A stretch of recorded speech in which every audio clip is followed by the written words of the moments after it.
अगर आप भी चाहते हैं TRS फिल्म्स का ऑडियो वीडियो सबसे पहले आपके पास पहुंचे, तो लाल बटन दबाकर चैनल को सब्सक्राइब करें।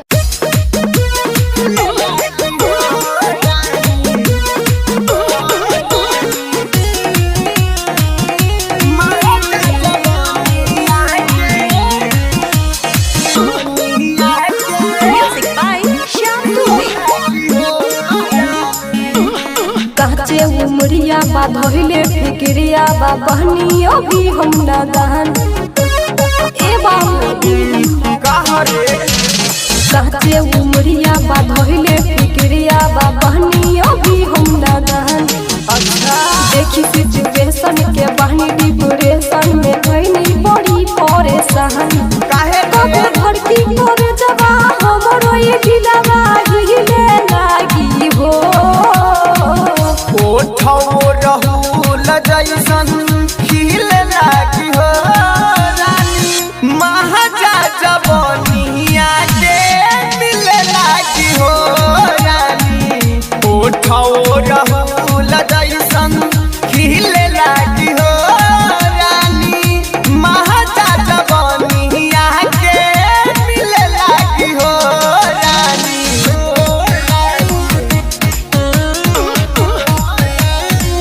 Recording studio music by Shyam Dubey.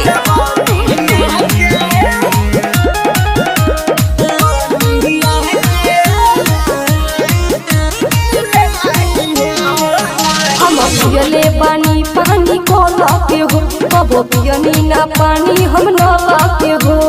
जानत नहीं हम का हो सवात तू सीख ले बुहो, प्यार जब सीख ले बुहो। हम पियले पानी पानी को लाके हो, कबो पियनी ना पानी हम न लाके हो। कबो हुई मिलन सपना के सजन रोज रहिया ताकिए हो।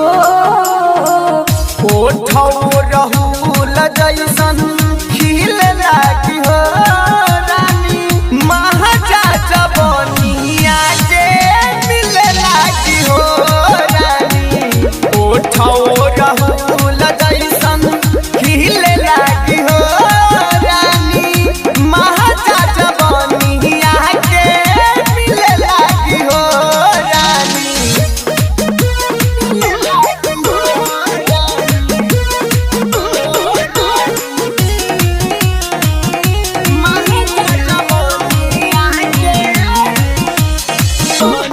Music by Shyam Dubey.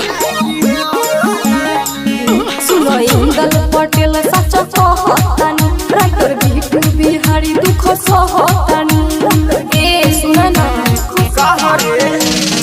सोनम शर्मा सब होई हो, तोहके जाबला होई हो।